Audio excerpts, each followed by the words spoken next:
17వ పాఠ్యాంశం Latin America, Asia, Africa ఖండాల్లో వలసవాదం అనేది ఎలా విస్తరించింది, దానికి పునాదులు ఏంటి, దాని తర్వాత వచ్చినటువంటి పరిణామాలు ఏమిటి అనేది ఈ యొక్క పాఠ్యాంశంలో మనం చూడబోతున్నాం. ముందుగా ఒక సుమారు 600 సంవత్సరాల క్రితం కనుక మనం తీసుకుంటే, అంటే మనం మొదటి నుంచి కనుక వస్తూ ఉంటే 600 సంవత్సరాల నుంచి 1400 సంవత్సరాల వరకు ఉన్నటువంటి ఈ యొక్క క్రీస్తు శకంలో ప్రజలు తమ యొక్క ప్రయాణాలు తమ ఊరి వరకు మాత్రమే నియంత్రించుకొని ఉండేవారు. ఏదైనా దూర ప్రాంతాలకు వెళ్ళాల్సి వస్తే గుర్రాలపైన వెళ్తూ ఉండేవారు.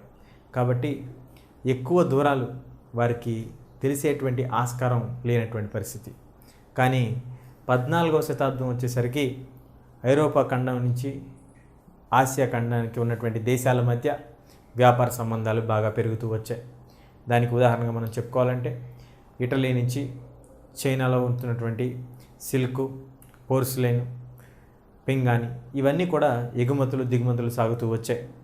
కానీ ఎప్పుడైతే 1452లో వచ్చినటువంటి ఒట్టోమన్ ఎంపైర్ ద్వారా ఈ యొక్క అధికారం, ఆ యొక్క అరబ్ దేశాల యొక్క అధికారం చేజెక్కించుకోవడం జరిగిందో, టర్కీ అధికారాన్ని కోల్పోవడం జరిగిందో, అప్పటి వరకు ఉన్నటువంటి ఈ యొక్క బైజంటైన్ ఎంపైర్ నుంచి ఒట్టోమన్ ఎంపైర్కి మార్పులు రావటం జరిగింది. ఆ విధంగా రోడ్డు మార్గాన్ని మూసివేసే పరిస్థితి వచ్చింది. రోడ్డు మార్గాన్ని మూసివేసినటువంటి పరిస్థితికి మరి ప్రత్యామ్నాయాన్ని చూసుకోవాల్సినటువంటి అవకాశం అందరి దేశాలకి వచ్చింది. అటు ఐరోపా దేశాలకి, అదేవిధంగా ఇటు తూర్పున ఉన్నటువంటి ఆసియా దేశాల మధ్య సంబంధాలు తెగిపోయేటువంటి పరిస్థితి ఏర్పడింది. దానికి ఇటలీ వారు అరబ్ దేశస్తులతో చేసుకున్నటువంటి ఒప్పందాల ప్రకారం భారతదేశాల నుంచి కానీ చైనా నుంచి కానీ వారు సరుకును కొని తీసుకెళ్ళి ఈజిప్ట్ దేశంలో ఉన్నటువంటి పోర్ట్ అయినటువంటి అలెగ్జాండ్రియా పోర్ట్ దగ్గర అమ్మకాలు జరుపుతూ ఉండేవారు. ఆ విధంగా కొంతకాలం జరిపినప్పటికీ త్వరగా మనం వేరే ప్రాంతాలకు చేరుకునేటట్టు ఈ యొక్క అరబు వ్యాపారవేత్తలు తమ యొక్క వెసులుబాటుకు అనుకూలంగా వెళ్తూ వస్తూ ఉండేవారు.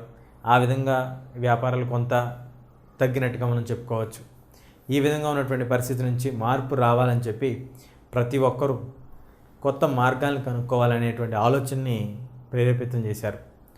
అట్లాంటిక్ మహాసముద్రాన్ని కనుక మనం దాటితే ఐరోపా నుంచి భారతదేశానికి కానీ ఆసియా ఖండానికి కానీ వెళ్ళేటువంటి మార్గాన్ని మనం కనుక్కోవచ్చు అనేటువంటి ఆలోచనతో 1992లో క్రిస్టోఫర్ కొలంబస్ అనేటువంటి వ్యక్తి మొదటగా తన ప్రయత్నాన్ని మొదలుపెట్టాడు.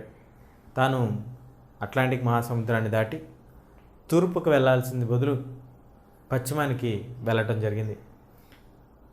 త్వరగానే తాను ఒక తీర ప్రాంతానికి చేరుకున్నాడు, ఒక దీవికి చేరుకున్నాడు. అక్కడ ప్రజలను చూసి వారే భారతీయులు అనుకొని భారతదేశం అని పిలవటం మొదలెట్టాడు. తర్వాత కానీ తెరిచి రాలేదు వారికి, ఇది ఒక కొత్త ఖండం, వారు వేరే దేశానికి సంబంధించినటువంటి ప్రజలని చెప్పి. ఆ తర్వాత మనకి అమెరికా ప్రపంచానికి తెలిసి వచ్చింది. మరి అదేవిధంగా మరి తర్వాత బయలుదేరినటువంటి పోర్చుగల్ దేశానికి సంబంధించినటువంటి వాస్కో డి గామా అట్లాంటిక్ మహాసముద్రం గుండా ఆఫ్రికా ఖండాన్ని మొత్తాన్ని దాటుకుంటూ కేప్ ఆఫ్ గుడ్ హోప్ దగ్గర తను కొంతకాలం విశ్రాంతి తీసుకున్న తర్వాత దాని మీదుగా భారతదేశంలోని ఉన్నటువంటి కేరళ రాష్ట్రంలోని కాలికట్ నగరాన్ని చేరుకోవటం జరిగింది. ఆ విధంగా మొట్టమొదటి సముద్ర మార్గాన్ని కనుక్కున్నటువంటి వ్యక్తిగా చరిత్రకెక్కాడు వాస్కో డి గామా. దీంతో స్పెయిన్, పోర్చుగల్ ఇతర దేశాల నుంచి సముద్ర మార్గాల ద్వారా భారతదేశానికి వచ్చేటువంటి అవకాశాలు తెలుసుకున్నటువంటి వ్యాపారవేత్తలు తమ యొక్క వ్యాపారాన్ని పెంచుకునేటువంటి ఆలోచనలో ఈ యొక్క వ్యాపారాలను సముద్ర మార్గం గుండా చేసేటువంటి ప్రయత్నం మొదలెట్టారు. దీని ద్వారా కొంత భారతదేశమే కాకుండా అన్ని దేశాలకి కూడా సముద్ర మార్గాల్ని కనుక్కొని ఆరంభించారు. ఈ విధంగా మొట్టమొదటిగా ఉన్నటువంటి తమ ఊరికి మాత్రమే సద్దుమణిగి ఉన్నటువంటి ప్రజలు, తమ పరిసర ప్రాంతాలకు మాత్రమే తెలుసుకునేటువంటి ప్రజలు ఒక ఖండం నుంచి మరొక ఖండానికి, ఒక దేశం నుంచి మరొక దేశానికి మారుతున్నటువంటి తరుణం, కొత్త కొత్త మార్గాల ద్వారా వెళ్ళేటువంటి ప్రయత్నం చేయటం మనం గమనించవచ్చు. ఇప్పుడు మనం అమెరికాలో ఉన్నటువంటి ఐరోపా వాళ్ళ యొక్క వలస ప్రాంతాల గురించి తెలుసుకుందాం. అమెరికా ఇప్పుడు మనం చూసినటువంటి అగ్రరాజ్యం, కానీ అగ్రరాజ్యం కూడా కొన్ని సంవత్సరాల క్రితం వలస పాలన కిందే ఉంది. ఇది యథార్థం. ఎలా అమెరికాని వలస పాలిత దేశంగా ప్రాంతంగా మార్చారనేదే మనం ఇప్పుడు తెలుసుకోబోతున్నాం. వెస్టిండీస్ అని క్రిస్టఫర్ కొలంబస్ తెలిసి పిలిచినా తెలియక పిలిచినా ఆ పేరు ఖాయమైపోయింది. ఇప్పటికీ అక్కడ ఉండేటువంటి ఆ ప్రాంతంలో ఉన్నటువంటి ప్రజల్ని ఇండియన్స్గానే పిలుస్తూ ఉంటారు. మరి ఆ విధంగా ఉన్నటువంటి వెస్టిండీస్ ప్రాంతానికి వెళ్ళినటువంటి ప్రజలు అక్కడ చూసినటువంటి ధనధాన్యాల్ని, ముఖ్యంగా బంగారం ఎక్కువ ప్రాంతంలో ఉంటుందని చెప్పి తెలుసుకున్నటువంటి ఐరోపా దేశానికి సంబంధించిన ప్రజలు, ముఖ్యంగా స్పెయిన్ వారు ఈ ప్రాంతంపై దండయాత్రను ఆరంభించారు. అనేక బృందాలుగా వస్తూ ఈ ప్రాంతంలో దొరికేటువంటి ధనాన్ని దోచుకెళ్లాలనేటువంటి ఆలోచనతో వస్తూ ఉండేవారు. స్థానికంగా ఉన్నటువంటి ఇండియన్లుగా పిలువబడేటువంటి అమెరికాకు సంబంధించినటువంటి ప్రజలు వీరిని అతిథులుగా భావిస్తూ వీరికి సత్కారాలు చేస్తూ మర్యాదలు చేస్తూ ఉండేవారు. కానీ వీరిని దోచుకునేటువంటి ఆలోచనతో మాత్రమే వస్తూ ఉండేవారు. ఈ విధంగా కొన్నాళ్ళు వచ్చిన తర్వాత వీరిని చంపేయటం, స్థానికంగా ఉన్నటువంటి ఆస్తులను జప్తు చేసుకోవటం, బంగారం ఉంటే బంగారాన్ని తీసుకెళ్లేటువంటి ప్రయత్నాలు చేస్తూ ఉండేవారు. ఆ విధంగా కొన్ని సంవత్సరాల పాటు చేసి అమెరికాలో ఈ యొక్క అల్లర్లు కానీ అదేవిధంగా ధనాన్ని దోచుకునేటానికి అనేక బృందాలని స్పెయిన్ వారు పంపిస్తూ వచ్చారు. ఈ విధంగా జరుగుతున్నటువంటి తరుణంలో మెక్సికో అంటే అమెరికా ఖండంలో, ఉత్తర అమెరికా ఖండంలో దక్షిణాన ఉండేటువంటి మెక్సికో ఇటు వెస్టిండీస్కి అతి దగ్గరగా ఉంటూ ఉంటుంది. వెస్టిండీస్ అంటే ఉన్నటువంటి మనకి భూమధ్య రేఖకి దగ్గరగా ఉన్నటువంటి కొన్ని దీవుల్ని మనం వెస్టిండీస్ అని పిలుస్తూ ఉంటాం. ఆ ప్రాంతానికి భూమధ్య రేఖకి కొంచెం పైన ఉన్నటువంటి దేశం మెక్సికో. ఈ మెక్సికోలో అక్కడ ఉన్నటువంటి స్థానిక నాయకుడైనటువంటి కార్ట్రేజ్ అనేటువంటి ఆయన ఒక బృందానికి నాయకత్వం వహిస్తూ మెక్సికోలో స్థానికంగా ఉన్నటువంటి రాజును హతమార్చి తాను రాజరికపు వ్యవస్థని చేజెక్కించుకోవడం జరిగింది. స్వతంత్ర పోరాటానికి స్వతంత్రంగా వ్యవహరిస్తున్నటువంటి రాజు అంటే నామమాత్రం అధికారాన్ని కలిగి ప్రజలకి కొంత స్వతంత్రాన్ని కలిగించినటువంటి రాజరికపు వ్యవస్థ నుంచి దాన్ని సమూలంగా మార్చివేశాడు. అదేవిధంగా మనకి పిజారో అనేటువంటి వ్యక్తి ఇదే రకమైనటువంటి తిరుగుబాటుతో పెరులో రాజ్యాన్ని చేజెక్కించుకున్నాడు. మరి ఈ విధంగా జరుగుతున్నటువంటి పరిస్థితిలో ఎప్పుడైతే అమెరికాలో నిధి నిక్షేపాలు ఉన్నాయి, బంగారం చాలా వరకు దొరుకుతుంది అనేటువంటి ఆలోచన ఈ యొక్క వార్త ఐరోపా ఖండంలో వ్యాపించడం జరిగిందో, స్పెయిన్, పోర్చుగల్ ఇట్లా అన్ని దేశాలకి వ్యాప్తి చెందినప్పుడు ఇంగ్లాండ్కి అతి దగ్గరగా ఉండేటువంటి ఖండం ఉత్తర అమెరికా. కాబట్టి ఇంగ్లాండ్లో పెరుగుతున్నటువంటి ఈ యొక్క పేదరికం, ధనవంతులు తమ యొక్క వడ్డీల రూపేణా కానీ లేదా రకరకాలైనటువంటి హింసల ద్వారా చిన్న చిన్న భూములు ఉన్నటువంటి రైతులు భూమిని కోల్పోయేటువంటి పరిస్థితి కనబడినప్పుడు భూదాహంతో ఉన్నటువంటి ప్రజలు తమకు ఒక ప్రత్యామ్నాయంగా కనిపిస్తున్నటువంటి అమెరికా వైపు పయనం ప్రారంభించారు. ఆ విధంగా ప్రారంభించినటువంటి పయనం వెళ్తూ ఉండగా అక్కడ ఉన్నటువంటి స్థానికులతో సత్సంబంధాలు కలిగి ఉండటం, కొంతవరకు ప్రాంతాలని వ్యవసాయ క్షేత్రాలుగా మార్చుకోవటం, ఆ తర్వాత స్థానికుల్ని చంపేయటం, ఈ రకమైనటువంటి కార్యకలాపాలు చేస్తూ మొత్తానికి ఇంగ్లాండ్ వారు కూడా ఎక్కడా తగ్గకుండా కొన్ని ప్రాంతాలని చేజెక్కించుకోగలిగారని మనం చెప్పుకోవచ్చు. ఈ విధంగా జరుగుతున్నటువంటి తరుణంలో స్థానికంగా ఉంటున్నటువంటి ఈ యొక్క అమెరికన్లని బానిసలుగా మార్చేటువంటి ప్రక్రియ చాలా కష్టతరం. వారు సస్యమీర అనేటువంటి పరిస్థితి మనకు కనబడుతూ ఉంటుంది. కాబట్టి వీరి యొక్క పొలాల్లో కానీ, వీరి యొక్క వ్యవసాయ క్షేత్రాల్లో కానీ, వీరి యొక్క గనుల్లో కానీ, వీరు చెప్పేటువంటి పనుల్లో కానీ కష్టపడి పనిచేసేటువంటి వారికి ఆవశ్యకత వచ్చింది. అప్పుడు ఆఫ్రికా ఖండంలో ఉన్నటువంటి దేశాలైనటువంటి నైజీరియా, కాంగో, ఈ రకరకాలైనటువంటి దేశాల నుంచి ఘనా, ఈ దేశాల లోపల ఉండేటువంటి ఈ యొక్క నల్ల జాతీయుల్ని తీసుకొని పోర్చుగల్ ఏజెంట్ల ద్వారా అమెరికాకు తీసుకెళ్తూ ఉండేవారు. ఈ విధంగా సుమారు 1.5 కోటి నుంచి 2 కోట్ల మందిని తీసుకెళ్ళినట్టుగా మనకి చరిత్ర ఆధారాలు చెప్తూ ఉంటుంది. ఈ విధంగా తీసుకెళ్ళినటువంటి ఈ నల్ల జాతీయులే ఈ రోజున బ్లాక్స్ అండ్ వైట్స్గా పిలువబడుతూ ఉంటారు అమెరికాలో. మనకి అగ్రరాజ్యానికి అధినేతగా ఉన్నటువంటి బారాక్ ఒబామా కూడా వీరి వంశానికి వారసులుగానే చెప్పుకోవచ్చు. మనకి ఈ యొక్క నల్ల జాతీయులు అక్కడికి వచ్చి స్థిరపడిపోయి వీరి యొక్క హింసలు తట్టుకొని బ్రతికి బట్టగట్టినటువంటి వారు తరతరాలుగా అక్కడే బ్రతికి వారు కూడా అమెరికన్లలో కలిసిపోయినట్టుగా మనకు చెప్తూ ఉంటారు. మరి ఈ విధంగా అమెరికాలో కూడా వలస పాలిత ప్రాంతంగా ఇంగ్లాండ్ మార్చగలిగిందని మనం చెప్పుకోవచ్చు. ఆ తర్వాత వారు తిరుగుబాటు చేయటం, స్వతంత్రం కోసం పోరాటం చేయటం, తర్వాత స్వతంత్రాన్ని సాధించుకోవటం, ఇవన్నీ మనం ఇంతకుముందు అధ్యాయాల్లో చూస్తున్నాం. అయితే ఈరోజు మనం చెప్పుకునేటువంటి అగ్రరాజ్యం కూడా ఒకప్పుడు వలస పాలిత ప్రాంతంగానే ఉందనే విషయాన్ని మనం అర్థం చేసుకోవాలి. ఇప్పుడు మనం లాటిన్ అమెరికా దేశంలో వలస పాలిత ప్రాంతం అనేది ఎలా విస్తరించిందో గమనిద్దాం ఒకసారి. 1500వ సంవత్సరం నుంచి 18వ శతాబ్దం వరకు, అంటే సుమారుగా ఒక 300 సంవత్సరాల పాటు లాటిన్ అమెరికా దేశాలకు చాలా వరకు భూభాగం స్పెయిన్ ఆధీనంలోనే ఉంటూ ఉండేది.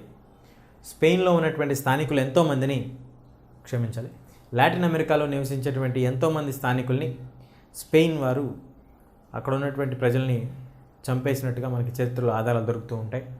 ఆఫ్రికా నుంచి ఎంతోమంది బానిసల్ని తమ యొక్క భూభాగాలను విస్తరించడానికి కానీ, వ్యవసాయ క్షేత్రాల్లో పనిచేయడానికి కానీ, పొగాకు, చక్కెర ఈ రకమైనటువంటి పొలాల్ని పనిచేయించుకోవడానికి ఎంతోమంది బానిసల్ని తీసుకొస్తూ ఉంటారు. మరి స్థానికంగా ఎంతోమందిని చంపేశారని మనం అనుకున్నాం కాబట్టి, మరి ఇప్పుడు ఉండేటువంటి ప్రజలు, అక్కడ ఉండేటువంటి ప్రజలు ఎవరు అని కనుక మీకు ప్రశ్న వస్తే, ఆఫ్రికా నుంచి వచ్చినటువంటి బానిసలు, తర్వాతి తరం వారసులు ఇప్పుడు అక్కడ ఉన్నటువంటి చాలామంది జనం. వారిలో కొంతమంది నీగ్రో వల్ల అవ్వచ్చు, కొంతమంది నల్ల జాతీయులు వేరే జాతి వారిని పెళ్లి చేసుకోవడం వల్ల వారి సంతానంలో మార్పులు రావచ్చు. ఏదేమైనా కానీ వీరు ఆఫ్రికా దేశం నుంచి వచ్చినటువంటి వారి వారసులే ఎక్కువ మంది ఉన్నట్టుగా మనకి గణాంకాలు తెలియజేస్తూ ఉంటాయి. అంటే స్థానికుల్ని పూర్తిగా హతమార్చినట్టుగా మనకు దీన్ని బట్టి అర్థమవుతూ ఉంటుంది. అదేవిధంగా మరి ఎప్పుడైతే ఈ యొక్క లాటిన్ దేశాలు సంపూర్ణంగా స్పానిష్ వారి ఆధీనంలోకి వచ్చినాయో, స్పెయిన్ వారి ఆధీనంలోకి వచ్చినాయో, స్పెయిన్, పోర్చుగల్ భాషలు కూడా లాటిన్ నుంచే ఆవిర్భవించినాయి కాబట్టి వీళ్ళని లాటిన్ అమెరికన్ దేశాలుగా పిలుస్తూ ఉంటారు. ఈ విధంగా ఉన్నటువంటి పరిస్థితిలో ఇక్కడి నుంచి ఎవరిని కూడా స్వచ్ఛందంగా ఉండకుండా స్పెయిన్ నుంచి వచ్చినటువంటి వ్యాపారవేత్తలు వారు కేవలం వలస పాలిత ప్రాంతమైనటువంటి స్పెయిన్ యొక్క లాభం కోసమే పనిచేస్తూ ఉండేవారు. వారి యొక్క పొలాల్ని ఒక్కొక్క వ్యాపారవేత్త భూస్వాముల కింద కొన్ని వేల ఎకరాలు కబ్జాలో ఉండేయంటే ఎంత ఆశ్చర్యం మీరు గమనించవచ్చు. వాటిని మనం హనీయాండా అని కూడా పిలుస్తూ ఉంటాం. అంటే ఇక్కడ పొలాలు, గనులు, పచ్చిక బయలు ఇవన్నీ కూడా కలిపి అక్కడ ఆ యొక్క ప్రాంతాల్లో పనిచేయడానికి ఆఫ్రికా ఖండం నుంచి బానిసలను తెప్పించుకొని మరీ పని చేయించుకుంటూ ఉండేవారు. ఈ విధంగా జరిగినటువంటి తరుణంలో మరి ఈ యొక్క లాటిన్ అమెరికా దేశాల యొక్క ఆర్థిక మెరుగుదలకు కానీ, సమాజంలో మార్పులకు కానీ స్పెయిన్ వారు ఏమన్నటువంటి ప్రయత్నాలు చేశారంటే తప్పు. వలస పాలిత ప్రాంతాల యొక్క సిద్ధాంతం ఎప్పుడు ఒకటే. తమ యొక్క వలస పాలిత ప్రాంతాలు యొక్క యజమాని ఎవరైతే ఉన్నారో వారే వాటి యొక్క లాభాలను ఆర్జించాలి.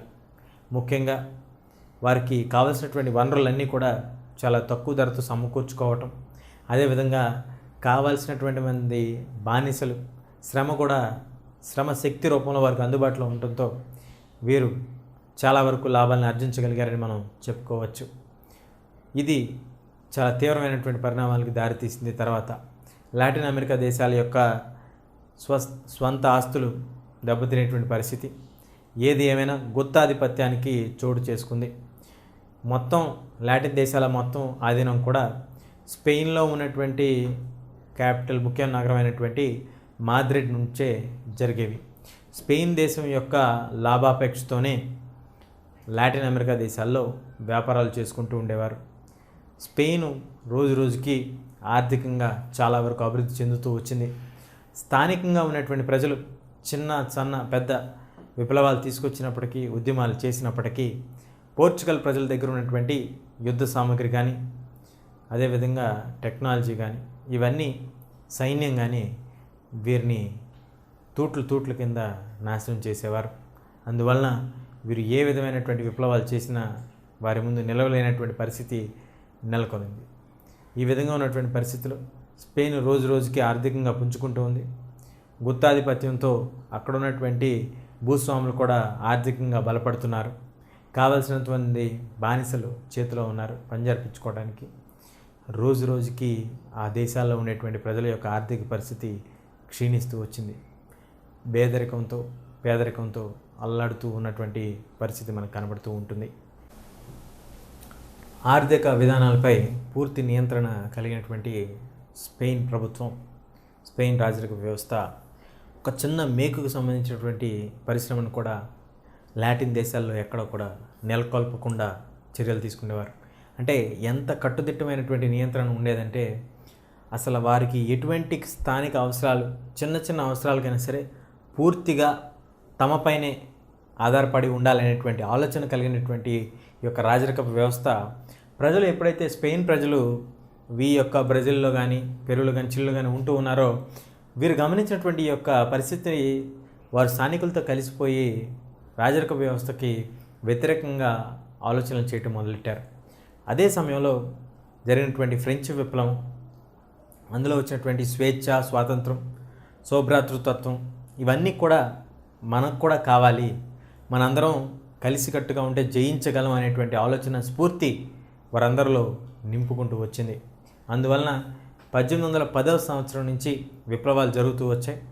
1816 నుంచి 26 మధ్యలో అనేక దేశాలు, ముఖ్యంగా లాటిన్ అమెరికా దేశాలు స్వాతంత్రాన్ని పొందినట్టుగా మనం చూడవచ్చు. అందులో ముఖ్యంగా సైమన్ బొలివర్ అనేటువంటి విప్లవకారుడు తనకి మద్దతుగా నిలిచినటువంటి చిన్న సన్నకారు రైతులు, స్థానిక నల్లజాతీయులు వీరందరూ ఇతనికి మద్దతు ఇవ్వడంతో పాటు ఐరోపా ఖండంలో అనేక మంది ఇతనికి మద్దతు తెలియజేయడంతో ఇతను వెన్యూజిలాండ్కి స్వాతంత్రం తీసుకురాగలిగాడు. అదేవిధంగా ఇతను కాకుండా సాన్ మార్టిన్ అనేటువంటి మరొక విప్లవకారుడు తాను చిలీ, పెరు, అదేవిధంగా అర్జెంటీనా వంటి దేశాలకి స్వాతంత్రాన్ని తీసుకురావడంలో సక్సెస్ అయినట్టుగా మనం చెప్పుకోవచ్చు. ఈ విధంగా వెన్యూజులా, చిలీ, పెరు, అర్జెంటీనా అన్ని దేశాలు స్వాతంత్రాన్ని పొందుతూ ఉండగా అతిపెద్ద దేశమైనటువంటి లాటిన్ అమెరికాలో అతిపెద్ద దేశమైనటువంటి బ్రెజిల్ స్పానిష్ ప్రభుత్వం నుంచి స్వాతంత్రం పొందింది. 1822వ సంవత్సరంలో స్పానిష్ యొక్క వలస ప్రాంతం నుంచి విముక్తి పొందినట్టుగా మనం చెప్పుకోవచ్చు. ఇదే సమయంలో అమెరికా కూడా, ఉత్తర అమెరికా ముఖ్యంగా 1789వ సంవత్సరంలోనే వారి స్వాతంత్రాన్ని సమకూర్చుకోగలిగారు. ఆ విధంగా స్వాతంత్రాన్ని సమకూర్చుకున్న తర్వాత 1783 నుంచి 89 వరకు వారు రాసుకున్నటువంటి రాజ్యాంగాల్ని పూర్తిగా అధ్యయనం చేసుకుని ఆర్థికంగా కొంత మెరుగైనటువంటి స్థితిని సంపాదించుకున్న తర్వాత 1810-20 సంవత్సరాల మధ్యలో జేమ్స్ మున్రో అనేటువంటి అధ్యక్షుడు మన ఉత్తరం కానీ దక్షిణాన ఉన్నటువంటి అమెరికా ఖండాలపైన ఎటువంటి ఐరోపా దేశాలు వలస పాలిత ప్రాంతాలుగా మార్చేటువంటి హక్కు లేదు, మన యొక్క ప్రాంతాలని మనమే పరిపాలించుకోవాలి, స్వేచ్ఛ స్వాతంత్రాలు కలిగేటట్టుగా వీటికి ఎటువంటి భంగం కలిగినా మనం ఊరుకోము అనేటువంటి ఒక మన్రో సిద్ధాంతాన్ని తాను తీసుకురావడం జరిగింది. ఆ విధంగా వచ్చినటువంటి మన్రో సిద్ధాంతానికి బలమైనటువంటి నౌకాదళం కలిగినటువంటి ఇంగ్లాండ్ దేశం కూడా మద్దతు తెలియజేసింది. ఈ విధంగా మద్దతు తెలియజేయడంతో ఇంగ్లాండు అమెరికా యొక్క ఆలోచనకి మద్దతు తెలియజేయడంలో ఉన్నటువంటి నిగూఢమైనటువంటి అర్థం ఏమిటంటే ఇంగ్లాండ్కి ఏ ఐరోపా దేశానికి అక్కడ మనకి వలస ప్రాంతాలని చేసుకునేటువంటి పరిస్థితి లేనప్పుడు ఖచ్చితంగా భారీ ఎత్తులో ఉన్నటువంటి నౌకాదళం ఏర్పాటు కానీ అతి దగ్గరగా ఉన్నటువంటి దేశం ఇంగ్లాండ్ దేశం. అందువలన అక్కడ ఉన్నటువంటి దేశాల నుంచి వ్యాపారం చేసుకోవచ్చు అనేటువంటి ఆలోచనతో ఈ యొక్క మున్రో సిద్ధాంతానికి వారు మద్దతు తెలపడం జరిగింది. ఏది ఏమైనా అమెరికాలో ఉన్నటువంటి మరొక కోణాన్ని మనం కనుక గమనిస్తే అమెరికాలో ఖండాల్లో ఉన్నటువంటి ఏ దేశమైనా మరొక దేశంపై వలస పాలిత ప్రాంతంగా చేయవచ్చు. కేవలం ఐరోపానికి సంబంధించినటువంటి దేశాలు మాత్రమే దీనిపైన చేయటానికి లేదనేటువంటిది ఈ యొక్క మున్రో సిద్ధాంతం యొక్క మూల సూత్రం. ఏది ఏమైనా అన్ని దేశాలు స్వాతంత్రం వచ్చేటానికి దగ్గరగా ఉన్నప్పుడు లాటిన్ అమెరికాలో కూడా చాలా దేశాలు స్వాతంత్రాన్ని పొందాయి. కానీ వాస్తవానికి నల్ల జాతీయులు కానీ, బానిసలు కానీ, అర్ధ బానిసలు కానీ, అక్కడ ఉన్నటువంటి స్థానికులు కానీ, ఇండియన్స్గా పిలువబడేటువంటి అమెరికన్స్ కానీ వీరందరూ ఆర్థికంగా చాలా హీన స్థితిలో ఉన్నట్టుగానే మనం చెప్పుకోవచ్చు.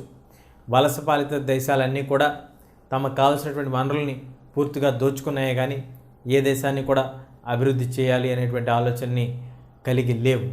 కాబట్టే ఆ దేశాలు అభివృద్ధి చెందలేదనే మనం చెప్పుకోవాలి.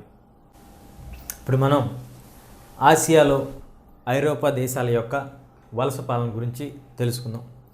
మనకి తెలుసు 1300 సంవత్సరాల నుంచి సుమారు 15వ శతాబ్దం చివరి వరకు కూడా భారతదేశాన్ని పరిపాలించినటువంటి ముఘల్ సామ్రాజ్యం వారు ఎంతో పటిష్టమైనటువంటి సైన్యాన్ని కలిగి ఉన్నటువంటి వ్యక్తులు.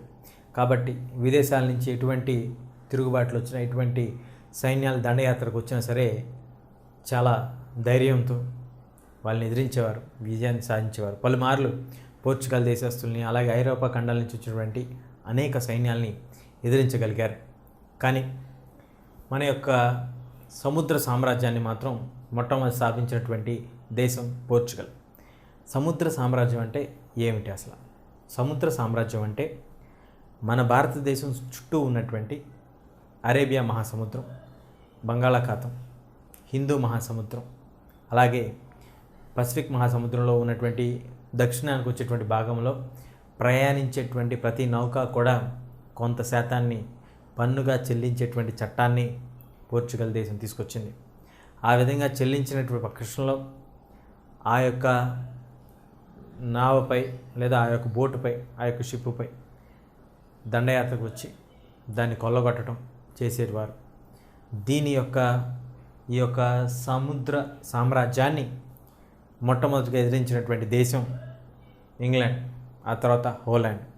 ఈ రెండు దేశాలు 1620 సంవత్సరం నాటికల్లా వీరి యొక్క ఆధిపత్యాన్ని పూర్తిగా మార్చేసినట్టుగా మనకు చరిత్ర చెప్తూ ఉంటుంది. ఆ విధంగా వచ్చినటువంటి ఈ యొక్క వలసపాలి ప్రాంతాల్లో ఇంగ్లాండ్ కానీ, హాలాండ్ కానీ డచ్ వారని పిలుచుకుంటాం మనం, వారు మాట్లాడే భాషను బట్టి.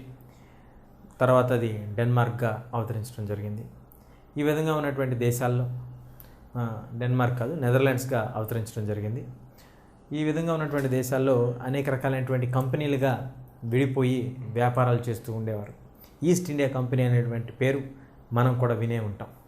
భారతదేశంలో మొట్టమొదటిగా వచ్చినటువంటి ఇంగ్లాండ్కి సంబంధించినటువంటి ఈస్ట్ ఇండియా కంపెనీ వారు భారతదేశంలో ఉన్నటువంటి బంగారాన్ని, వెండిని, సుగంధ ద్రవ్యాలని వీటన్నిటిని కొని విదేశీ మార్కెట్లో 400% ఎక్కువ ధరకి అమ్ముతూ ఉండేవారు. కొంత లాభాన్ని చేకూర్చుకుంటూ ఉండేవారు. ఈ యొక్క ప్రక్రియలో ఎక్కువ శాతం బంగారాన్ని, వెండిని హాలాండ్ డచ్ ప్రజలు, అదేవిధంగా డచ్ వ్యాపారవేత్తలు, అదేవిధంగా ఇంగ్లాండ్ ఈస్ట్ ఇండియా కంపెనీ ద్వారా కొనుగోలు చేయడం ద్వారా స్థానికంగా ఉన్నటువంటి యొక్క నిధులు కొరత చూపిస్తూ వచ్చాయి. లాభాలు ఆర్జించినప్పటికీ ముందుగా పెట్టుబడి పెట్టడానికి కావాల్సినంత నిధి లేకపోయింది. భారతదేశంలో ఉన్నటువంటి బంగారం మొత్తాన్ని చేజిక్కించుకోవాలనేటువంటి స్వార్థంలో డచ్ వారు కొనే ప్రయత్నంలో ఆర్థికంగా పూర్తిగా దెబ్బతిన్నారు. ఆ విధంగా ఉన్నటువంటి పరిస్థితిలో సరైనటువంటి పరిపాలన సాగనటువంటి ఇండోనేషియాపై అధికారం చూచుకొని ఇండోనేషియాని ఆక్రమించుకున్నటువంటి డచ్ ఈస్ట్ ఇండియా కంపెనీ కొన్ని సంవత్సరాల తర్వాత తనకు కావాల్సినటువంటి విధంగా పంటలు పండించుకోవటం, తక్కువ ధరకి వారికి అమ్మటం, దాని ద్వారా తీసుకొచ్చి విదేశీ మారక ద్రవ్యాలు అమ్మటం, దాని ద్వారా సరైనటువంటి లాభాలను ఆర్జించడం, సుమారు 25% అంటే 4 వంతు లాభం ఖచ్చితంగా ఈ యొక్క విదేశాల నుంచి కొన్నటువంటి వస్తువులపైనే వచ్చేటువంటి లాభంతోనే వారి యొక్క ఖజానా నిండుతూ ఉండేది. ఆ తర్వాతి కాలంలో వారు పూర్తిగా ఇండోనేషియాపై అధికారాన్ని చేజిక్కించుకున్నారు. 1600వ శతాబ్దం నుంచి సుమారుగా 19వ శతాబ్దం మధ్య వరకు, రెండో ప్రపంచ యుద్ధం జరిగే వరకు కూడా మనకి ఇండోనేషియా డచ్ వారి ఆధీనంలోనే ఉంది. కానీ ఒక విషయం చెప్పుకోవాలి మనం డచ్ వారి గురించి.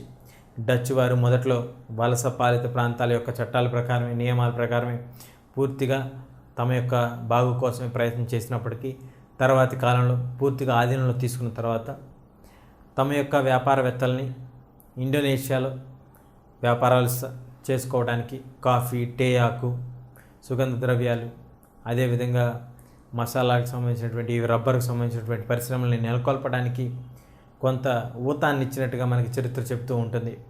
అందువల్లనే వలస పాలిత ప్రాంతాలు అయినప్పటికీ కూడా ఇండోనేషియా వంటి దేశాల్లో కొంతవరకు ఈ యొక్క పారిశ్రామికీకరణ జరగటానికి, ఆర్థికంగా అక్కడ వెసులుబాటు కలగటానికి కృషి చేసినటువంటి దేశంగా డచ్ వారిని చెప్పుకుంటూ ఉంటారు. ఏదేమైనా సుమారు 400 సంవత్సరాల పాటు జరిగినటువంటి ఈ యొక్క ప్రక్రియ, ఆ తర్వాతి కాలంలో రెండవ ప్రపంచ యుద్ధం రావటం, జపాన్ వారు డచ్ వారి యొక్క ఆధిపత్యాన్ని బద్దలు కొట్టడం, ఆ తర్వాత యుద్ధంలో ఓడిపోయి భారతదేశంతో పాటుగా ఇండోనేషియాకు కూడా స్వాతంత్రం రావడం జరిగింది. ఈ విధంగా ఆసియాలో ఐరోపా దేశాలు వలస పాలిత ప్రాంతాలుగా మార్చేటువంటి ప్రయత్నం చేసుకుంటూ వచ్చాయి. అందులో డచ్ వారు చాలా కాలం పాటు సుదీర్ఘంగా ఇండోనేషియాని తమ ఆధీనంలో ఉంచుకోగలిగారు. ఇప్పుడు మనం చైనా దేశం ఏ విధంగా వలస పాలిత ప్రాంతంగా వచ్చిందనేది మనం చూద్దాం. చరిత్రలో మనం కనుక చూసుకుంటే చైనా ఏ ఒక్క దేశం చేతిలో వలస పాలిత ప్రాంతంగా మారలేదు. చైనా భూభాగం కూడా చాలా ఎక్కువే. అదేవిధంగా భారతదేశం వలె జనాభా కూడా చాలా ఎక్కువ. అందువలన ఏ ఒక్క దేశం కూడా ఇంత భారీగా విస్తరించి ఉన్నటువంటి దేశాన్ని ఆక్రమించేటువంటి సాహసం చేయలేదని మనం చెప్పుకోవచ్చు. కానీ ఒక దేశం ఆధీనంలో చైనా రాలేదు, కానీ అనేక దేశాల యొక్క ఆధీనంలో వచ్చి రాజకీయంగా ఒత్తిడి తీసుకొచ్చేవాళ్ళు చైనా పైన.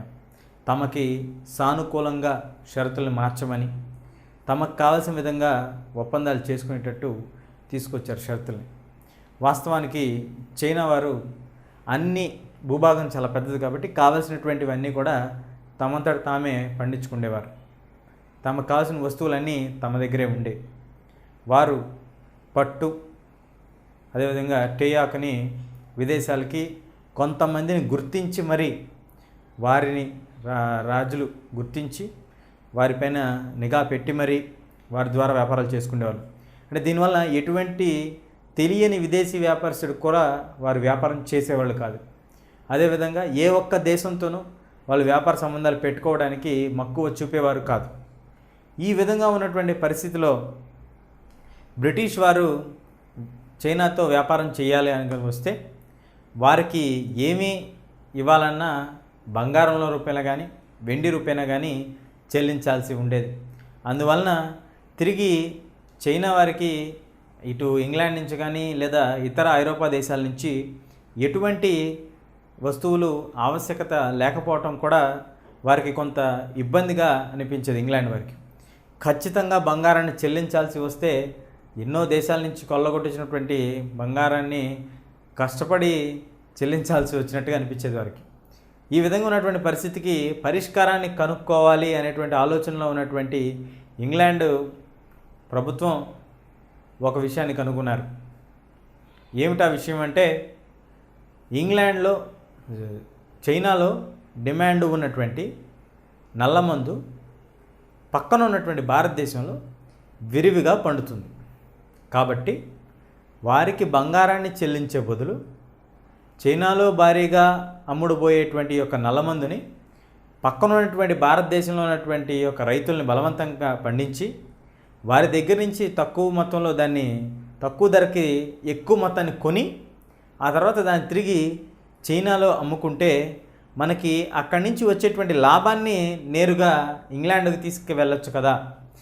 బంగారాన్ని ఇంగ్లాండ్ నుంచి చైనాకి పంపించే బదులు చైనా నుంచి మనం బంగారాన్ని తిరిగి తీసుకెళ్లేటువంటి ప్రయత్నాలు చేయాలి అనేటువంటి ఆలోచన వచ్చినటువంటి ఇంగ్లాండు ప్రభుత్వానికి ఒక మెరుపైనటువంటి ఆలోచనగా మనం చెప్పుకోవచ్చు. ఈ విధంగా ఉన్నటువంటి పరిస్థితిలో మనం ముందుగా చెప్పుకున్నాం, చైనా వారు ఎటువంటి విదేశీ వ్యాపారస్తులకి అనుమతి ఇవ్వరు. వారు క్షుణ్ణంగా పరిశీలించిన తర్వాతే వారిపైన గట్టి నిఘా ఏర్పాటు చేసి మరీ వారితో వ్యాపారాలు చేసుకుంటూ ఉంటారు. మరి ఈ విధంగా ఉన్నటువంటి పరిస్థితిలో ఇంగ్లాండ్ వారు నేరుగా చైనా రాజును కానీ రాజరిక వ్యవస్థలో ఎవరినైనా సరే ఈ యొక్క వ్యాపారాలు చేసుకోవాలి అని కనుక అడిగితే వారికి అనుమతులు ఖచ్చితంగా లభించవు. మరి ఈ విధంగా ఉన్నటువంటి పరిస్థితిలో భారతదేశం నుంచి నల్లమందు బలవంతంగా మన యొక్క రైతులతో చేయించడం మొదలెట్టారు. ఈ విధంగా చేయించిన తర్వాత అక్కడి నుంచి తక్కువ ధరకి ఎక్కువ మొత్తాన్ని కొనటం మొదలెట్టారు. దీన్ని చట్ట వ్యతిరేక కార్యకలాపాల ద్వారా, అంటే లైసెన్స్ లేని వ్యాపారవేత్తల ద్వారా దీన్ని చైనాలో అమ్మకానికి పెట్టారు. మనం ముందుగా చెప్పుకున్నాం కాబట్టి చైనాలో దీనికి భారీ డిమాండ్ ఉందని, దీని యొక్క ఆవశ్యకత ఎక్కువగా ఉందనే విషయం మనందరికీ తెలుసు. ఆ విషయాన్ని కనుగొన్నటువంటి ఇంగ్లాండ్ వారు చట్టపరంగా కాకపోయినప్పటికీ వ్యాపారం చేయడానికి సిద్ధమయ్యారు. ఆ విధంగా చేస్తున్నప్పుడు చైనా ప్రభుత్వానికి ఆగ్రహాన్ని కలిగించినటువంటి అంశం ఇది. ఇంగ్లాండ్ వారు ఇటువంటి చర్యలు చేపట్టడంతో చైనా ప్రభుత్వం ఆగ్రహానికి గురై రాజుగారు యుద్ధం ప్రకటించడం జరిగింది. చైనాకి ఇంగ్లాండ్కి యుద్ధాలు ఈ యొక్క నల్లమందు వలన జరగటం మొదలైనవి. ఈ విధంగా జరిగినటువంటి యుద్ధం కాబట్టి వీటిని నల్ల మందు యుద్ధాలు అని కూడా పిలుస్తూ ఉంటారు. ఇది 1839 సంవత్సరం చివరిలో మొదలై 1842 సంవత్సరం వరకు జరిగింది. అప్పుడు చైనీయులు ఇంగ్లాండ్పై విజయం సాధించినట్టుగా చరిత్రలో మనకు ఆధారాలు ఉన్నాయి. తిరిగి మళ్ళీ 1857 నుంచి 58 మధ్యలో జరిగినటువంటి యుద్ధంలో చైనా వారు ఓడిపోవటం జరిగింది. ఆ విధంగా గెలుపును సాధించినటువంటి ఇంగ్లాండ్ వారు తాము కొన్ని షరతులతో ఒక చట్టాన్ని రూపొందించారు. ఏమిటది అంటే, మేము శాంతియుత ఒప్పందానికి వస్తాం, కానీ మీరు మమ్మల్ని వ్యాపారం చేసుకోవడానికి అనుమతించాలి. ఆ విధంగా అనుమతిస్తేనే మేము ఖచ్చితంగా మీతో వ్యాపారం చేస్తాం, శాంతియుత ఒప్పందానికి వస్తాం. గత్యంతరం లేని పరిస్థితిలో ఇంకేమీ చేయలేము, యుద్ధంలో ఓడిపోయాం కాబట్టి ఆ షరతులన్నింటికి ఒప్పుకుంటూ సంతకాలు చేయడం జరిగింది. పేరుకి రాజరికపు వ్యవస్థ ఉన్నప్పటికీ ఇంగ్లాండ్ ఇటువంటి కొన్ని శక్తివంతమైన దేశాలు తమ యొక్క ప్రాబల్యం కోసం ఎప్పుడూ వీరిని ఒత్తిడి చేస్తూనే ఉండే. ఈ విధంగా జరుగుతున్నటువంటి పరిస్థితిలో ఇంగ్లాండ్ వారు ఈ యొక్క నల్లమందుని అమ్మటం, వాళ్ళ దగ్గర నుంచి పట్టు వస్త్రాలు తేయాకు తక్కువ ధరకు తీసుకోవడం ఆరంభించారు. రాజరిక వ్యవస్థ 1911 సంవత్సరం వరకు ఉన్నప్పటికీ ఈ యొక్క వలస పాలిత ప్రాంతాల యొక్క ప్రభావంతో వారు ఆర్థికంగా పారిశ్రామిక పరంగా దిగజారటం మొదలెట్టారు. ఈ విధంగా జరుగుతున్నటువంటి పరిస్థితిలో చైనీయులు ఏమీ చేయలేని పరిస్థితి కనిపిస్తున్నప్పుడు కేవలం ఇంగ్లాండే కాదు, డచ్ వారు వీరందరూ కూడా యుద్ధాలు చేయటం, వారికి కావాల్సినటువంటి షరతులు మలచాలని చెప్పి వారిపై ఒత్తిడి చేస్తూ ఉండేవారు. ఆసియాలో అతి తొందరగా ఆవిర్భవించిన మరొక శక్తి జపాన్ దేశం. జపాన్ వారు 1860 దశకంలో వచ్చినటువంటి విప్లవం వలన వారు త్వరగా ఈ యొక్క పారిశ్రామికీకరణ జరగటం వలన 1894-95 వచ్చేసరికి పూర్తిగా అభివృద్ధి చెందిన దేశాల జాబితాలోకి వెళ్ళిపోయారు. కట్టుదిట్టమైనటువంటి సైన్యం, ఆర్థికంగా పురోగతి ఈ విధంగా సాధించడం వలన వారు చైనాతో యుద్ధానికి ముందుకొచ్చారు. యుద్ధం చేసినప్పుడు చైనాపై గెలుపు సాధించి కొంత భూభాగాన్ని వారి కిందకి ఆధీనంలోకి తీసుకున్నారు. ఇప్పుడు మనం గనక గమనిస్తే భారతదేశ చరిత్రను కనుక మనం చూసుకుంటే సుదీర్ఘమైనటువంటి భారతదేశ పోరాటం మనకు కనిపిస్తూ ఉంటుంది. అంటే మనం నిర్దిష్టమైనటువంటి ఒక దేశంతో పోరాటం చేశాం కాబట్టి మనం వలస పాలిత ప్రాంతంగా పిలుస్తూ ఉంటాం. కానీ అదే చైనా విషయానికి వస్తే చైనా ఏ ఒక్క దేశం యొక్క ఆధీనంలోనూ లేదు. అటు ఇంగ్లాండ్ వారి ఆధీనంలో లేదు, డచ్ వారి ఆధీనంలో లేదు, అదేవిధంగా జపాన్ వారి ఆధీనంలో కూడా లేదు. ఇండోనేషియాని కనుక మనం తీసుకుంటే డచ్ వారి ఆధీనంలో కొన్ని వందల సంవత్సరాలు ఉంది. మరి ఆధీనంలో లేనప్పటికీ వలస పాలిత ప్రాంతాల వలె అభివృద్ధికి నోచుకునేటువంటి పరిస్థితి మనం చూసాం. వారికి ఇష్టం లేకపోయినా, సుముఖత లేకపోయినా చట్టాలు తీసుకొచ్చినప్పుడు లేదా షరతులతో ఒప్పందాలు చేయించుకున్నప్పుడు సంతకాలు చేసి ఒప్పుకోవాల్సినటువంటి పరిస్థితి చైనీయులకు వారు కల్పించారు. కాబట్టి దీన్నే అర్ధ వలస పాలన ప్రాంతంగా పిలుస్తూ ఉంటాం. అంటే పేరుకి వలస పాలన జరగలేదు కానీ ఏ ఒక్క ఐరోపా రాజ్యం ద్వారా, కానీ కావాల్సినటువంటి అన్నీ కూడా చేయించుకోగలిగారు కాబట్టి ఇండైరెక్ట్గా దీన్ని చేయగలిగారు కాబట్టి దీన్ని అర్ధ వలస పాలిత ప్రాంతంగా చైనాని చరిత్రలో పిలుస్తూ ఉంటారు.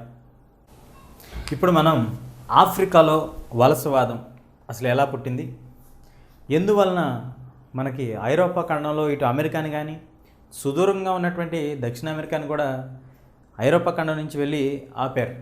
మరి ఐరోపా ఖండానికి అతి దగ్గరగా ఉన్నటువంటి ఈ యొక్క ఆఫ్రికా ఖండంపై ఎందుకు వీరు అంత మక్కువ చూపించలేదు అనేదే మనకి ఒక ప్రశ్నగా మిగులుతూ ఉంటుంది. ఎందువలనంటే మనం కనుక గమనిస్తే ఇంతకుముందు మనం చెప్పుకున్నాం, ఐరోపా ఖండం నుంచి ఆఫ్రికా ఖండంలో ఉండేటువంటి నల్ల జాతీయుల్ని బానిసలుగా అమెరికా వరకు తీసుకెళ్లారు. కానీ ఈ యొక్క ఆఫ్రికా ఖండంలో లోపల ఏముంది, లోపలంటే భూభాగంలో అసలు నిజంగా నదులున్నాయా, వనరులు ఉన్నాయా, కావాల్సినటువంటి ఆవశ్యకతకు తీర్చేటువంటి ఏవైనా ఖనిజాలు కానీ గనులు కానీ ఉన్నాయా అనేటువంటి ఆలోచన మాత్రం ఎవరూ చేయలేదు. మొట్టమొదటిగా దానికి కారణం ఏంటంటే వీరెప్పుడు కూడా నదీ మార్గాల గుండా వస్తూ ఉండేవారు. ఏదైనా ఇటు ఆసియా ఖండాల వైపు వెళ్తున్నప్పుడు ఆ కేప్ ఆఫ్ గుడ్ హోప్ అంటే ఆ అంచున ఉన్నటువంటి కేప్ ఆఫ్ గుడ్ హోప్ దగ్గర కొంతసేపు ఆగి లేదా ఒక రోజు 2 రోజులు విశ్రాంతి తీసుకొని తర్వాత వారికి కావాల్సినవన్నీ నింపుకొని తిరిగి వెళ్ళిపోతూ ఉండేవారు.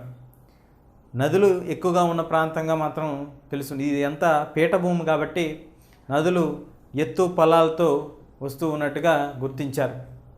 కానీ మరొక కారణం ఏంటంటే మనకున్నటువంటి ఈ యొక్క సహారా ఎడారి, ఉత్తరాన ఉన్నటువంటి ఈ సహారా ఎడారి సుమారు 10.5 మిలియన్ కిలోమీటర్లలో విస్తీర్ణంలో ఉంది. అంటే సుమారు ఒక 10 దేశాలు ఈ యొక్క సహారా ఎడారిలో వ్యాపించి ఉన్నాయి. సహారా ఎడారి 10 దేశాల విస్తీర్ణంలో కలిగి ఉంది.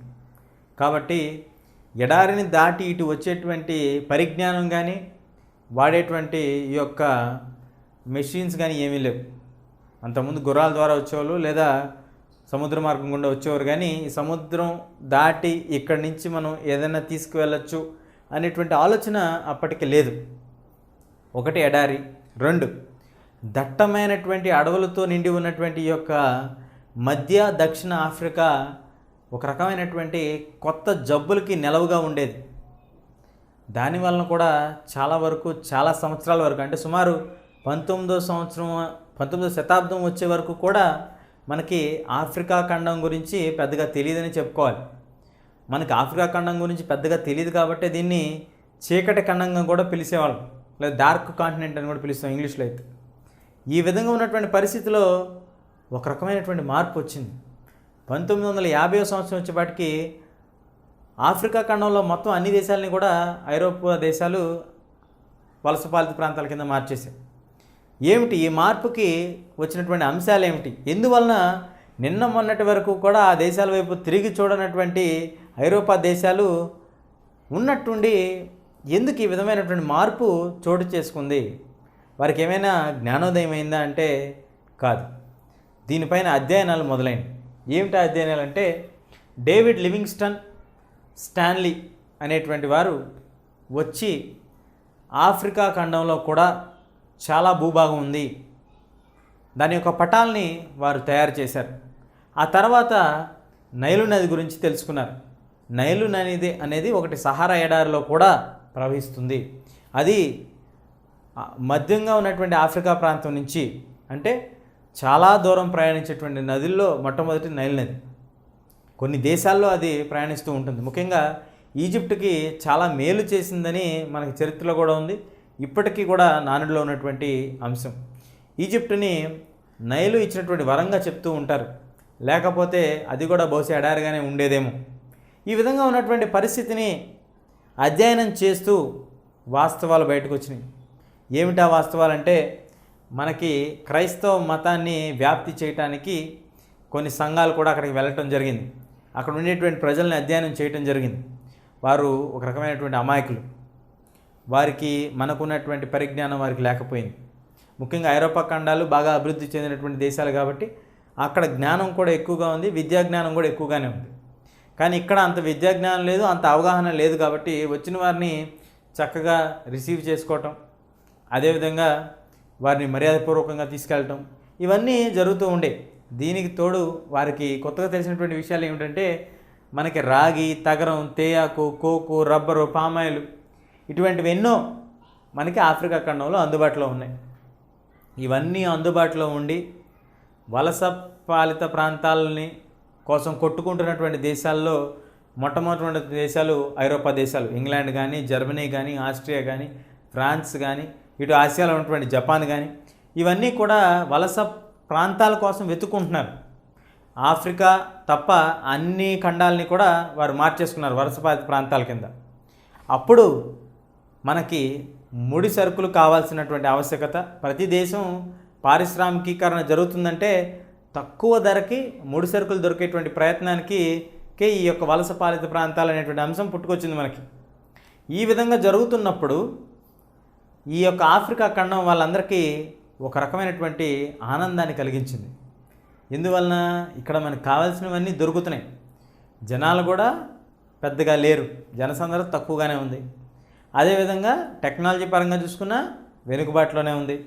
ఈ విధంగా 1870లో కేవలం 10% మాత్రమే ఆక్యుపై అయినటువంటి ఆఫ్రికా ఖండం మిగతా ఇథోపియా ఇంకా చిన్న చిన్న రాష్ట్రాలు 1-2 తప్పితే మిగతా అన్ని ప్రాంతాలు కూడా ఆఫ్రికా ఖండంలో వలసపాలిత ప్రాంతాలుగా మారిపోయినాయి. ఎందువలన ఇంత గని అందుబాటులో ఉంది అనేటువంటి ఆలోచన వాళ్ళందరికీ చేరుకోవటం వల్ల. కానీ ఇందులో కూడా మనం చెప్పుకోవాల్సినటువంటి విషయం మరొకటి ఉంది. ఇటలీ బాగా పారిశ్రామికీకరణ సాధించి ఏకీకరణ తర్వాత పారిశ్రామికీకరణ జరిగి కొంత మెరుగైనటువంటి ఆర్థిక వ్యవస్థ కలిగి మిలిటరీలో కూడా చాలా వరకు సైన్యాన్ని విస్తరింపుకుంది. నావీలో కూడా గట్టి నావీని కలిగి ఉన్నటువంటి దేశం. ఇటువంటి దేశాన్ని ఇథోపియన్ సామ్రాజ్యం ప్రజలు చాలా సునాయాసంగా ఓడించారని మనకి చరిత్రలో ఆధారాలు ఉన్నాయి. ఇది ఒక చరిత్ర మాత్రమే కాదు, ఐరోపా ఇతర దేశాలు ఏవి కూడా ఐరోపా దేశాలను ఓడించినటువంటి సందర్భాలు అరుదు, లేవని చెప్పుకోవచ్చు మనం. ఐరోపా దేశాలు మాత్రమే మరొక ఐరోపా దేశాన్ని ఓడించగలిగే సామర్థ్యాన్ని కలిగి ఉంటాయి అనేటువంటి నమ్మకాన్ని చాలా సంవత్సరాల ప్రజలు కలిగి ఉన్నారు. ఎప్పుడైతే ఇథోపియాలో ఈ యొక్క ఇటలీ ఐరోపా ఖండానికి సంబంధించినటువంటి దేశం ఓటమి పాలైందో అప్పుడు చరిత్ర అంతా తిరగరాసినట్టుగా అయ్యింది. అందుకే ఇది చరిత్రలో మిగిలిపోయినటువంటి అంశంగా మనం చెప్పుకోవచ్చు. ఏదేమైనా శాంతియుతంగా సమస్యలు పరిష్కరించుకోవాల్సినటువంటి స్థితి నుంచి ఈ యొక్క ఇతర దేశాల కోసం ఐరోపా దేశాలు ఒక దేశం నుంచి మరొక దేశం పైన నిందలు వేసుకోవటం, యుద్ధాలు చెప్పుకునేటువంటి పరిస్థితి వరకు రావటం, ఘర్షణలు మొదలవటం, ఆఫ్రికాలో ఉన్నటువంటి దేశాలని వలసపాలిత ప్రాంతాలుగా మార్చుకోవడానికి జర్మనీ, ఆస్ట్రియా, ఫ్రాన్సు, పోలాండు, ఎన్ని దేశాలు, స్పెయిన్, పోర్చుగల్ వీరందరూ కొట్టుకోవడం మొదలెట్టారు. దీని పరిణామంగానే మనం మొదటి ప్రపంచ యుద్ధాన్ని చూడొచ్చు. 1914లో మొదటి ప్రపంచ యుద్ధం మొదలైంది. ఈ విధంగా ఆఫ్రికా వలస పాలిత బ్లాక్ కాంటినెంట్ నుంచి లేదా డార్క్ కాంటినెంట్ నుంచి పూర్తిగా వలస పాలిత ప్రాంతం కింద మార్పు చెందినట్టుగా మనం చెప్పుకోవచ్చు. ఇంకా కొన్ని సందర్భాలు అబ్జర్వేషన్స్ చూద్దాం. మనం ఏ ప్రాంతంలో ఎటువంటి పరిస్థితుల్లో మార్పులు మనకు కలిగినాయో ఆఫ్రికా ఖండంలో ఒకసారి చూద్దాం. ఇప్పుడు మనం ఆఫ్రికా ఖండంలో ఒక్కొక్క దేశంలో ఎటువంటి పరిస్థితి జరిగింది అనేది 2 ఉదాహరణలు చూద్దాం. మొట్టమొదటిగా కాంగో అనేటువంటి దేశం ఆఫ్రికాలో మధ్యంతర ఆఫ్రికా ఖండంలో ఉంది. ఇది లియోపాల్డ్ II అనేటువంటి వ్యక్తి స్టాన్లీ అనేటువంటి ఒక రహస్య ప్రచారకుడిని పంపించి అక్కడ దాని ద్వారా అధ్యయనం చేయించడం ఆరంభించాడు. మొదటగా లివింగ్స్టన్ స్టాన్లీ వెళ్ళినటువంటి ఈ యొక్క ఎక్స్పెడిషన్ అంటాం లేదా ఎక్స్ప్లోరింగ్ అంటాం. దీని ద్వారా అధ్యయనం చేసి ఇక్కడ ఒక ప్రాంతం ఉంది, అక్కడ ప్రజలు ఉన్నారు, అక్కడ ఏనుగు దంతాలు అదేవిధంగా రబ్బరు చాలా విరివిగా దొరుకుతుంది, ఇవన్నీ అంశాలు వారు పటాలతో సహా వేసి లియోపాల్డ్ IIకి ఎక్స్ప్లెయిన్ చేయడం జరిగింది. అప్పుడు స్టాన్లీని తీసుకొని తిరిగి మళ్ళీ ఆ యొక్క ప్రాంతాలని తమ యొక్క ఆధీనంలోకి తీసుకోవడానికి ప్రచారానికి పంపించడం జరిగింది. తను అక్కడికి వెళ్ళటం, కొంత సైన్యాన్ని తీసుకొని వెళ్ళటం, అక్కడ ప్రజల్ని ఒప్పించడం, తమ యొక్క రాజ్యాన్ని వారికి ఆధీనంలోకి ఇవ్వడానికి. కటాంగా రాజు దీనికి వ్యతిరేకత వ్యక్తం చేసినప్పుడు కటాంగా రాజుని అతి దారుణంగా చంపినటువంటి పరిణామాలు కూడా ఉన్నాయి. అటువంటి దారుణాలు కూడా ఎవరు వెనకాడలేనటువంటి పరిస్థితి. కింగ్ లియోపాల్డ్ యొక్క దుశ్చర్యలు ఇక్కడి నుంచే మొదలవుతాయి. ఒక రాజును చంపి ఆ రాజ్యాన్ని వారి యొక్క ప్రాంతంలో ఆధీనంలోకి తీసుకున్నారు. ఆ విధంగా తమ యొక్క వలస పాలిత ప్రాంతం యొక్క ఆకాంక్షను తీర్చుకోవడానికి బెల్జియం కాంగోని ఎంచుకుంది.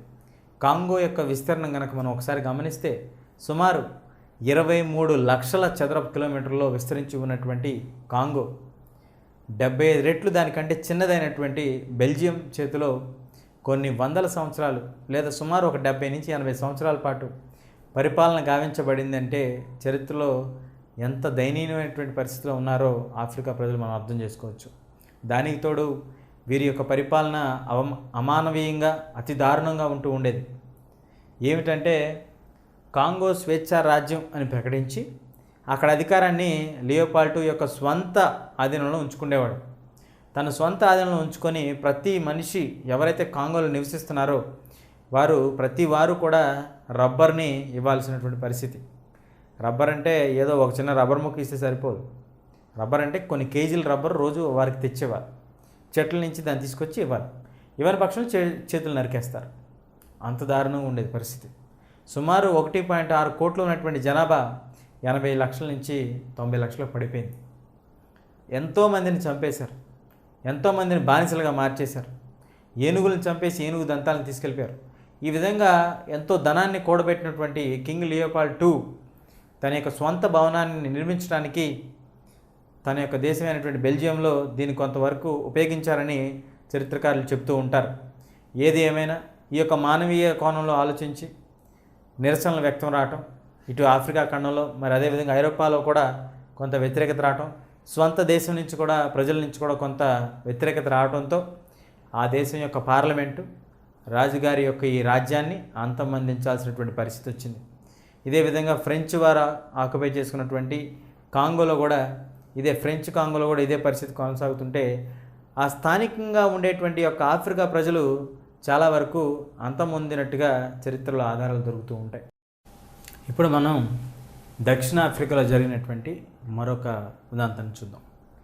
డచ్ రైతులు మనం ముందుగా చెప్పుకున్నట్టుగా ఐరోపా ఖండాన్ని నుంచి ఆసియా ఖండానికి వెళ్ళేటువంటి సముద్ర మార్గం ద్వారా వెళ్ళినప్పుడు ఆఫ్రికా ఖండంలో చివరగా ఉన్నటువంటి ఈ యొక్క కేప్ ఆఫ్ గుడ్ హోప్ అనేటువంటి ప్రాంతం సౌత్ ఆఫ్రికా ప్రాంతం కిందకు వస్తూ ఉంటుంది.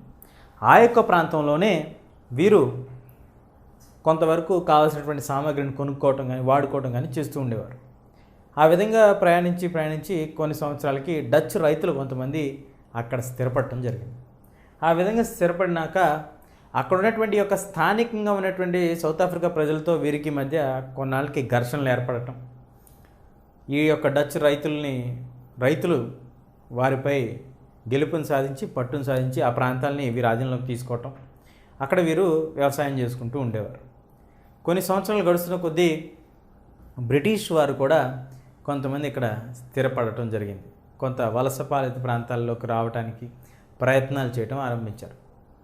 దీంతో ఎక్కువ శాతం మంది బ్రిటిష్ వారు ఇక్కడికి వస్తూ ఉన్నటువంటి విషయాన్ని గమనించినటువంటి బోయర్లు ఈ ప్రాంతాన్ని బ్రిటిష్ వారికి వదిలేసి మరొక ప్రాంతంలో మనం ఉందామని చెప్పి కొంచెం లోతుగా లోపలికి వెళ్ళి కొత్త ప్రాంతాన్ని ఎంచుకొని అక్కడ ఆ ప్రాంతాన్ని స్వతంత్రంగా గణతంత్ర ప్రాంతంగా ప్రకటించుకొని మరీ అక్కడ ఉండే ప్రయత్నం చేశారు. ఇది ఇలా జరుగుతున్న కొద్దీ సడన్గా ఒక వార్త అందరినీ కదిలిచేసింది. 1869 నుంచి 1886 వరకు వజ్రాలు దొరుకుతున్నాయి కొత్తగా ఈ బోయర్లు వెళ్ళినటువంటి ప్రాంతంలో అనేటువంటి వార్త అమెరికా, ఆఫ్రికా, ఐరోపా, ఆసియా అన్ని ఖండాల నుంచి ప్రజల్ని ఆ యొక్క ప్రాంతాన్ని వైపు పరుగులు తీసేలా చేసింది. అక్కడికి వెళ్ళి మనం దాన్ని తవ్వుకొని ఆ వజ్రాన్ని మనం చేజెక్కించుకోవాలి అనేటువంటి ఆరాటంలో ఉన్నటువంటి ప్రజలు అనేక మంది ఈ బోయర్లు ఉంటున్నటువంటి ప్రాంతంలో ఉన్నటువంటి దక్షిణాఫ్రికాకి పరిగెత్తడం జరిగింది. వచ్చే ప్రయత్నం చేశారు. పరిగెత్తడం అంటే సముద్రంలో పరిగెత్తలేం కాబట్టి వచ్చేటువంటి ప్రయత్నం చేశారు. అప్పుడు దగ్గరగా ఉన్నటువంటి బ్రిటిష్ సామ్రాజ్యం దీనిపై పట్టు సాధించాలి అనేటువంటి ఆలోచనతో దానిపై పట్టు సాధించే ప్రయత్నం చేయడంతో ముందుగానే వీరు స్వతంత్ర గణతంత్రంగా ప్రకటించుకున్నారు కాబట్టి వీరు కొంత ఆగ్రహానికి గురై దానిపై యుద్ధాన్ని ప్రకటించారు. మొత్తానికి 2 యుద్ధాలు జరిగినాయి. దాంతో ఓడిపోయినటువంటి ఈ యొక్క బోయర్లు ఈ యొక్క బ్రిటిష్ వారి యొక్క అధికారానికి ఒప్పుకోవాల్సి వచ్చింది. అప్పుడు బ్రిటిష్ వారు ఉంటున్నటువంటి ప్రాంతాన్ని అదేవిధంగా బోయర్లు ఉంటున్నటువంటి 2 ప్రాంతాలని కూడా వీరికి కలిపి ఒక స్టేట్ ఆఫ్రికా దేశాల్లో ఒక స్టేట్గా సదర్న్ ఆఫ్రికన్ స్టేట్స్గా గుర్తించడం జరిగింది. ఆ విధంగా గుర్తించేటప్పుడు ఉన్నటువంటి జనాభా శాతాన్ని చూస్తే మనకు ఆశ్చర్యం ఇస్తుంది. సుమారు 20% మంది మాత్రమే శ్వేత జాతీయులు ఉన్నారు, అంటే బ్రిటిష్ ఐరోపా ఖండానికి నుంచి వచ్చినటువంటి వారు. మిగతా 5% మంది భారతీయులు ఉన్నారు. మిగిలినటువంటి వారు డచ్కి సంబంధించిన వారు, ఆఫ్రికా స్థానికులు ఉన్నారు, చైనీయులు, వీరందరూ ఉన్నారు. ఈ విధంగా వచ్చినటువంటి పరిస్థితి నుంచి వీరికి ఒక రకమైనటువంటి అధికారం మన చేతిలో ఉండాలి, కానీ వీరికి స్వాతంత్రం ఇచ్చినట్టుగా ఉండాలి అనేటువంటి ఆలోచన చేసినటువంటి బ్రిటిష్ సామ్రాజ్యవాదం వీరికి ఒక పార్లమెంట్ని ఏర్పాటు చేసి అందులో కేవలం శ్వేత జాతీయులకు మాత్రమే ఓటు హక్కుని అలాగే రాజకీయాల్లో ఉండేటువంటి హక్కుని కలిగించడం జరిగింది. దాని ద్వారా 80% మంది ఉన్నటువంటి ప్రజలు ఎందుకు పనికిరానటువంటి ప్రజలుగా ఉంచేశారు. వీరికి రాజకీయాల్లో కానీ రాజకీయ పదవులపైన కానీ ఎటువంటి అధికారం లేకుండా చేశారు. దీన్నే మనం జాతి వివక్షగా చెప్పుకుంటూ ఉంటాం. ఈ విధంగా మొదలైనటువంటి ఇది 20వ శతాబ్దంలో నెల్సన్ మండేలా అనేటువంటి యోధుడు 27 సంవత్సరాల పాటు సుదీర్ఘంగా పోరాటం చేసి మొత్తానికి 1994వ సంవత్సరంలో ఈ యొక్క జాతి వివక్షను అంతమొందించాడు. ఆ తర్వాత ఇది ఒక స్వతంత్ర దేశంగా ఆవిర్భవించింది, మనందరికీ తెలుసు. ఈ విధంగా ఉన్నటువంటి పరిస్థితిని మనం గమనించాం. మరి కాంగోలో పరిస్థితిని మనం గమనించాం. ఆఫ్రికా కానీ, అమెరికా కానీ, ఆసియా కానీ, ఈ ఏ ఖండమైనా సరే ఐరోపా దేశాల యొక్క వలస పాలిస ప్రాంతాల కింద మారినటువంటి ఖండంగానే మనం చెప్పుకోవచ్చు. ఒక్క ఐరోపా మినహా అన్ని ఖండాలని కూడా ఐరోపా దేశస్తులు వలస పాలిత ప్రాంతాలుగా మార్చుకున్నారు. కానీ ఒక్కొక్క ప్రాంతాన్ని బట్టి ఒక్కొక్క రకంగా వారు మారుతున్నట్టుగా మనం గమనించవచ్చు. అమెరికాలో స్థానికులను చాలామందిని చంపేసి శ్వేత జాతీయులు అక్కడ స్థిరపడ్డారు. ఆ తర్వాత ఆఫ్రికా బానిసలు తీసుకెళ్లి బలవంతంగా అక్కడ స్థిరపరిచి వారితో పనిచేయించుకోవడం ఆరంభించారు. మరి తర్వాత మనం గనక ఇటు భారతదేశానికి కనుక వస్తే, భారతదేశంలో వీరు భారతీయులను చంపేటువంటి ప్రయత్నం చేయలేదు. కేవలం వారి వ్యాపారాలకి కావాల్సినటువంటి విధంగా ముడి చమురు లేదా ముడి సరుకుని తక్కువ ధరకి కొనుక్కోవటం, వారు ఉత్పత్తి చేసినటువంటి వస్తువుల్ని ఎక్కువ ధరకు అమ్ముకోవటం వంటివి చేశారు.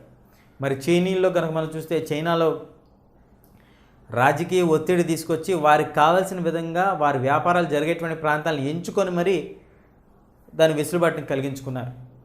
మరి ఆఫ్రికాలో అయితే చాలామందిని స్థానికులను చంపేసి అక్కడ అధికారాన్ని నెలకొల్పే ప్రయత్నం చేశారు. ప్రాంతాలను వేరుగా అవసరాలను బట్టి వలసపాలిత ప్రాంతాల యొక్క సిద్ధాంతాలు మార్చుకుంటూ వచ్చారు. ఏది ఏమైనా స్వేచ్ఛ, స్వాతంత్రం అనేటువంటి భావనలు ఈ యొక్క ప్రాంతాలకి అందకుండా మాత్రం చేయలేకపోయారు. ఈ యొక్క ఫ్రెంచ్ విప్లవం ద్వారా వచ్చినటువంటి స్ఫూర్తి కావచ్చు, ఏ విప్లవం ద్వారా వచ్చినటువంటి స్ఫూర్తి అయినా సరే, ఆ తర్వాతి కాలంలో వీరు దాన్ని బట్టి తెలుసుకొని వీరు స్వతంత్రాన్ని కోసం పోరాటం చేయటం, స్వతంత్రం సాధించినట్టుగా మనకి చరిత్రలో ఆధారాలు ఉన్నాయి. ఈ విధంగా వలస పాలిత ప్రాంతం అమెరికాలో మొదలై తర్వాత లాటిన్ అమెరికా దేశాల వైపు వెళ్ళి ఆఫ్రికా, ఆసియా ఖండాల ద్వారా అంతానికి వచ్చినట్టుగా మనం చెప్పుకోవచ్చు.